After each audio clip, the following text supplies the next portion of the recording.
ladies and gentlemen, and welcome to Myrna Lim Live. We are very pleased to introduce a subject matter that has been in the papers for the last few months, a subject matter that has been triggered by a very unfortunate incident on June 22nd. We're talking about the sanctuary policy of the city of San Francisco. Tonight we have three guests. We have retired officer Myrna Lim, who also used to be the president of the Asian American Police Officers Association. We have Frank Kennedy, who is a relative of the Bologna family, whose lives were destroyed by that unfortunate incident on June 22nd.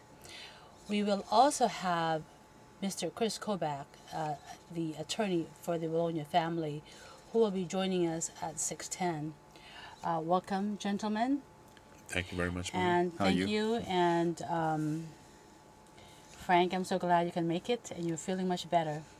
Now, we will have this show, ladies and gentlemen, from 6 to 7. And before we get started, I just want to let you know that since this is a live show, you can call in at 415-621-4473. That's 415-621-4473. You may ask any questions to Frank and to Nelson, and or you may express your sentiments or your opinions as well on the San Francisco sanctuary policy. So let's start with Frank. Welcome. Thank Frank, you are the brother-in-law of Mr. Tony Bologna, right? Correct.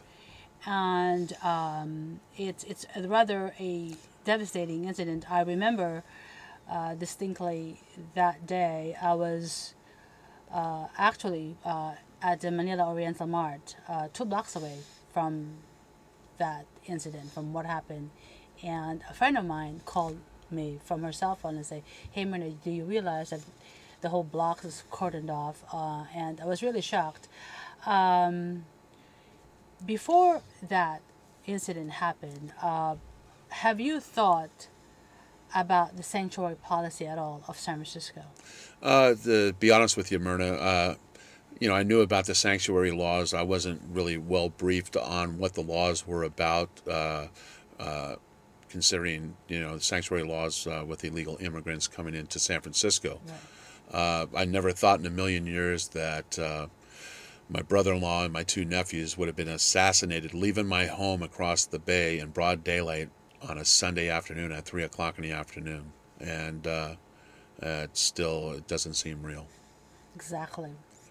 Now, it seems that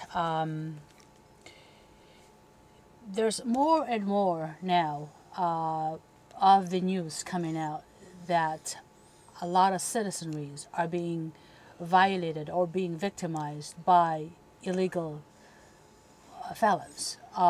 As a former police officer, would you comment on what you think is going on?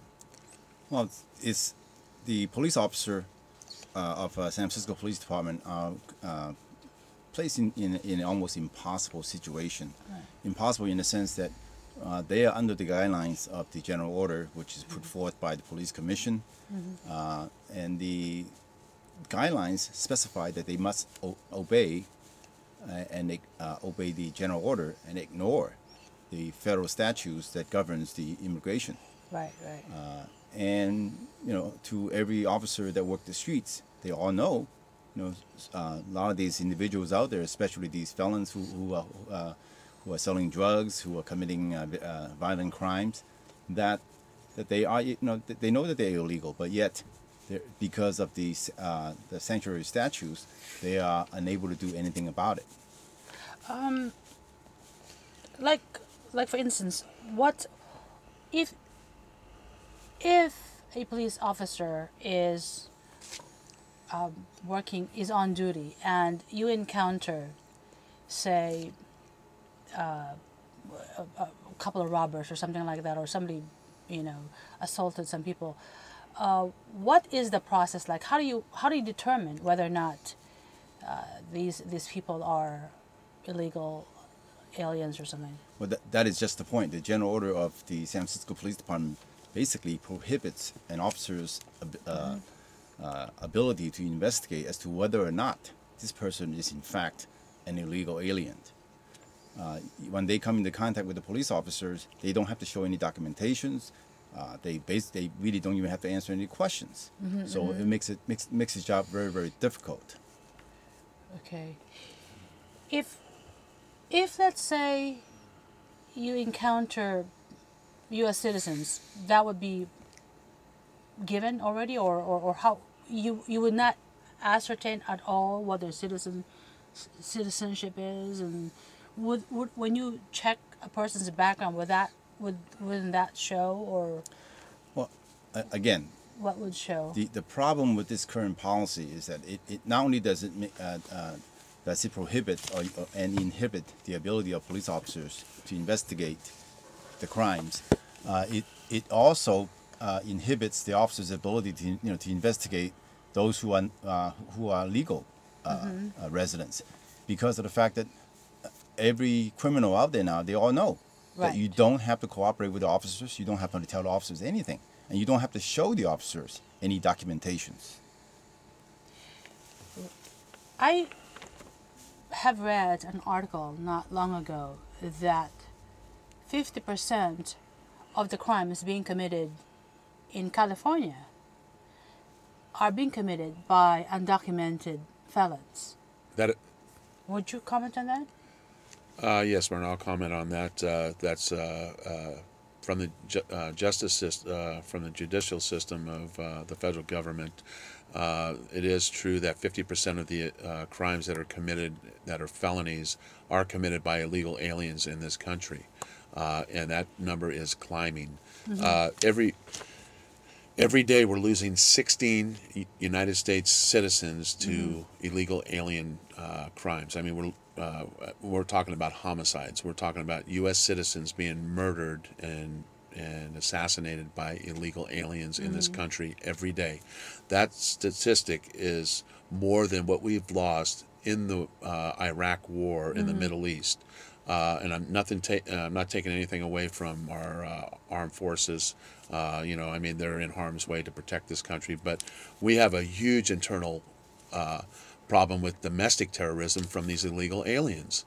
And here we are overseas fighting to protect international terrorism, but in the meantime, we have a domestic terrorism problem because of these sanctuary policies that have been put in by like the city of San Francisco and 72 other cities around the country, allowing illegal aliens to come in here and nest with no documentation. I don't have a problem with people that come from different countries coming into the United States, but the whole issue is that you have to be documented and you have to have paperwork on these people, because when they're undocumented, you don't know if they're pedophiles, you don't know if they're mass murderers or gang members of international gangs, drug traffickers, and I can go on and on. So that's the bottom line. And when you have these sanctuary policies that have been implemented by cities like San Francisco and other cities like Los Angeles, and you have undocumented people coming in here, you don't know what their background is. Right. And you're putting the United States citizens in harm's way. And, it happened to my family, which I never thought in a million years anything like this would ever happen. Right. You had an illegal alien. He was a juvenile 4 or 5 years ago. He did 2 felony assaults, brutally beat a young man on a bus, a school student, almost killed him with his gang, and then 4 days later beat up a pregnant woman on the streets of San Francisco with her husband and robbed him. And then he was put in juvenile hall, and then he was sent to L.A., San Bernardino County, to log cabin, and he was cabin, right. Yes, and he was shielded from ICE, from the federal agency, to deport him. And and then prior to my brother-in-law and my 2 nephews being assassinated in broad daylight on Sunday, on the 22nd of June, 3 months prior, he was pulled over in the Tenderloin by the San Francisco Police Department and there was a handgun that was retrieved in the car. Hold that, on a second. We have a phone call. Okay. Hello, caller. Yeah, this is Chris Kobach speaking. Oh, hey, Chris. How are you? Welcome to the show. This is Myrna Lim, and we have here Frank Kennedy and Nelson Lim.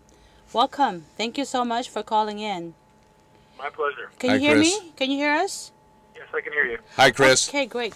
Okay, Frank, now. how you doing? Good. How you doing? Great. You're the perfect person we're looking for. Now, could you just give us sort of like a rundown on and the history on this sanctuary law in the city of San Francisco? Could you just educate us a bit, and then Sure. and then we'll go from there. Well, the sanctuary law of San Francisco had its origins back during the Cold War, and it was initially something that was very different from what it is today. It was initially developed to give sanctuary to refugees from countries that were experiencing revolution in Central America, and these were bona fide asylees seeking asylum in the United States. But that changed in 1989 when the city passed Administrative Code 12H, and it went from something from legal seekers of asylum to protecting illegal aliens against, and specifically what the sanctuary city law does is it prevents San Francisco police officers from ever calling, then it was INS, now it's ICE, from ever calling the federal government and communicating that we have an illegal alien in our custody. And that ordinance was then reiterated several times over by the city of San Francisco. Gavin Newsom issued an executive order reiterating it. The police chief, Heather Fong, also issued a bulletin reiterating this, as well as a police department general order. And the policy has become a very, one might even say radical policy of not even responding to the federal government's request when ICE issues an arrest warrant for a specific individual. The San Francisco Police Department would not even respond to that arrest warrant, let alone calling in when the San Francisco Police Department came across an individual in the course of its criminal investigations who happened to be an illegal alien. So this sanctuary policy has been around since 1989 in its current form, but it has really put San Francisco citizens and San Francisco residents at danger. Exactly. And that's what, of course, has resulted in this horrible tragedy. Chris, are we the only city who has this kind of ordinance? No, there are several sanctuaries. Actually, more than several. It's estimated that there are more than 50 sanctuary cities around the country. However, San Francisco is one of the ones that most clearly violates federal law. There are some sanctuary policies that are formal, that are not written into the city ordinances. San Francisco is one that is an express violation of federal law. And I should mention that in 1996, Congress passed a federal statute saying that no city can do this. No city can prevent its police officers from talking to ICE or from otherwise talking to the federal government about a person's immigration status. Right. That's quite amazing. So how does the federal government, how is the federal government responding to this tragedy right now with the Bologna family? Well, the federal government hasn't made a formal statement, but as I'm sure many of your viewers have read in the newspaper, there are certain officers of the federal government who have commented on this case and have noted that what San Francisco is doing is not only in violation of the law of 1996 that I just mentioned. They have actually pointed to a different law in their comments and pointed out that San Francisco also appears to be harboring. It has been a crime for many decades to knowingly harbor an illegal alien, and San Francisco's policies do amount to harboring under federal law, which is a crime, by the way. Well, also from a practical standpoint, Frank was just talking about this person, Ramos, who committed this crime, that he was under the auspices of the Juvenile Probation Department of the city of San Francisco, and he stayed at the Log Cabin Ranch? Yes, and he was also in custody at another facility. And the city of San Francisco, by sheltering him, and then when he was done, when he was no longer going to be staying at these facilities, refusing to allow San Francisco police officers to communicate with the federal government, those actions amounted to harboring, to transporting an illegal alien, to encouraging an illegal alien to remain in the United States, which is also a crime. So you have a variety of crimes and other violations of federal law that San Francisco has been involved in. And Now, I think both San can I Francisco just ask you something? Now that whole act of the city of San Francisco, that's not provided in the ordinance itself, correct? the whole act, meaning Yeah, sending him to Log Cabin Ranch and correct. Yeah, the city ordinance merely says that San Francisco officers will not cooperate and will not communicate with the federal government when they learn that someone's legally present in the country. it didn't say that they should be housing and feeding him and sheltering him, right? Right. So those actions actually are beyond. You have the formal policy, which was spelled out in the code, and then you have the informal policies and actions of city officers, which we saw in this particular case. Okay, now let me ask you something, a clarification on this ordinance. So, what is the city attorney's response to this particular tragedy and how the ordinance was misinterpreted? What is Dennis Herrera's position on it? Well, we filed a claim on August 22nd, and there had been no official response from the city attorney's office. Under California law, they have 45 days to respond. We are hopeful that they will acknowledge that the city was breaking federal law, and they will acknowledge that the city was acting negligently, and will compensate the family, Bologna family, for this horrible, horrible loss. Of course, you know, there's no way to fully compensate family for the loss of loved ones, but that they will at least recognize what they have done and compensate the family. And we also hope that the city will come to its senses. The city leaders will come to their senses and say, hey, you know, it's only a matter of time before this happens to some other family. Exactly, because you know where I am in the Excelsior district, there's a lot of crime going on. As a matter of fact, Nelson, you could probably comment on this. There's a 14-year-old kid who was stabbed to death on Paris Street. Persia. Yeah. Persia. That's an undocumented felon. Yes, he is. And there's another 16-year-old, I believe, in the English side. Yeah. Anyway, please feel free to comment. I'll comment on that there, Myrna. I guess about three... Oh, Chris, if you could stay with us, your participation here is great. Okay, thanks. About 3.5 weeks ago, there was on Persia Street, it was actually like about 1 o'clock in the morning, there was a young man and his girlfriend going home. You know, I wouldn't allow my children to be on the streets at 1 o'clock in the morning, but Right. He was just walking home with this girl, and a car pulled up, and this gentleman jumped out and tried to rob him, and then stabbed him. Come to find out, another illegal alien. He was involved in May of 2007 in San Mateo County, where he stabbed another individual, and in the newspaper it was stated that he gutted that person like a pig. In where now? In San Mateo County. Oh, Jesus. Okay, and so now he came up to San Francisco and murdered a young gentleman on Persia Street in the Excelsior district. And when they pull, I mean, don't the police officers normally pull the rap sheet or something? Myrna, how are you going to pull a rap sheet when he's undocumented? Okay, so basically he was shielded from ICE. He wasn't turned over to the federal authorities for deportation, and here it is, you know, 3.5 weeks ago he murdered an individual.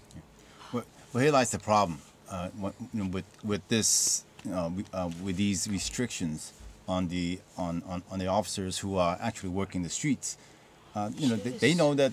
For instance, what, you stop this individual one day and you ask him for his name, and he tell you my name is X, and then the next week you stop the same individual, he tells you his name is Y. Yes. And so consequently, even though the person is arrested, you don't really know his or her real name. So they have no record. And that's where we're going. They do have a record, yes. They do get fingerprinted, but under a name that They can give, because you want... any name they want, because there's no need for any documentation. And let me comment on that, because Nelson's right 100%. And here I go right back to the same issue, is that you can't allow undocumented illegal aliens to come in this country because you don't know who they are. Exactly. And this is the biggest point of this whole issue. You have to come here legally, and you have to be documented. Right. Okay, let me clarify something. Okay, if you are a United States citizen or a resident, you've got a green card, an immigrant, resident immigrant, and you commit a crime, there'll be a record on you, correct? So they can Yes. track, if you commit another crime, then the police officers would know, hey, this guy committed another crime, right? Correct. But for an undocumented felon, you don't have that tracking? How are you going to have tracking when they're not documented? If they don't have a green card or a visa, they're coming over the borders without my God. documentation, Myrna. So how do you have documentation? Well, that's the whole point. When you stop someone and ask for his or her name, Oh, they can give jeez. you any name that they want, and the officers are prohibited from going any further than that. That's totally wrong. Chris, comment on this. Myrna, Oh, Chris, let me, what's your comment on this? let me jump in here. Let me give you a contrast to what happened in other cities in America. For the last 2 or 3 years, the federal government has been conducting a cooperative effort with cities around the country, and I'm talking about cities that follow federal law, not a city like San Francisco. And those cities do something that really empowers their police officers. Those cities immediately, when they become aware that a particular individual is a gang member and is an illegal alien, when a police officer develops reason to believe that those two things are true, the cities immediately contact ICE and say, hey, can you confirm for us that this gang member is an illegal alien? ICE then immediately Jeez. gives an answer, confirms that, and then the city cooperates with ICE in removing the person from the country as quickly as possible. And in the process of removing the individual, they get a fingerprint, they get as much data as they can, and then they deport the person, or in the words of the law today, we call it removing the person. That's what's supposed to happen. And those police officers are empowered, because even if they don't have the evidence yet to indicate whether to prove that the person has committed a crime, the mere fact that he's a member of a deadly gang like Mara Salvatrucha 13 or some other very deadly gang is enough. I mean, frankly, it's enough just the fact that the person is illegally in the country. But illegally in the country and a gang member is enough to immediately bring in the federal government and take this person off the streets and back to his home country. That's not happening in San Francisco. And as a result, San Francisco residents are in grave danger. Well, exactly. I mean, it's like I was talking to, the last few weeks have been such an enlightening experience for me. I'm walking down Mission Street and talking to one of the merchants, a restaurant owner, and he says, what are you guys going to do about the drug dealers that are roaming the streets here in front of my restaurant? I says, what drug dealers? I mean, so I know that there's a lot of robbery and there's home invasion and stuff, but, the fact that, say this particular neighborhood is 85% immigrants, and if you have all kinds of people mingled into the population, then the public is sitting duck, basically, isn't it? Yes. It is, and I would note one thing, too, and that, it's not just the U.S. citizens who are sitting ducks, it's the immigrant community who are playing by the rules, who have green cards or have lawful visas. Right. They're also the ones who are afraid of it. So it's about protecting the law-abiding residents against those who are breaking the law and are a real threat to the safety and lives of the residents. I mean, no wonder, a lot of these hardworking police officers are so frustrated. How could you do your job? Your hands are tied behind your back. Well, I should also add that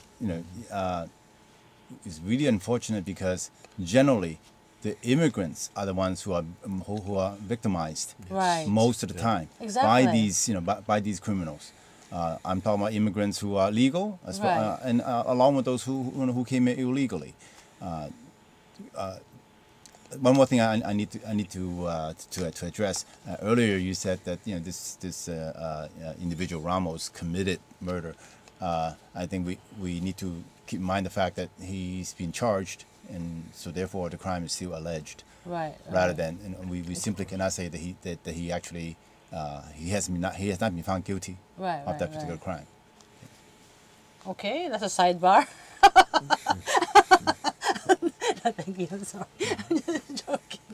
I was just trying to. All right. Well, so Chris, what do you think? Okay, with this lawsuit now, what do you want? What would be the best? If San Francisco has to put its thinking hat on and say, okay, these are really bad. Let's start talking about the future direction and how to protect our citizenry and do the right thing.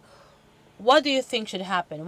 How should the leadership of San Francisco, behave in this matter?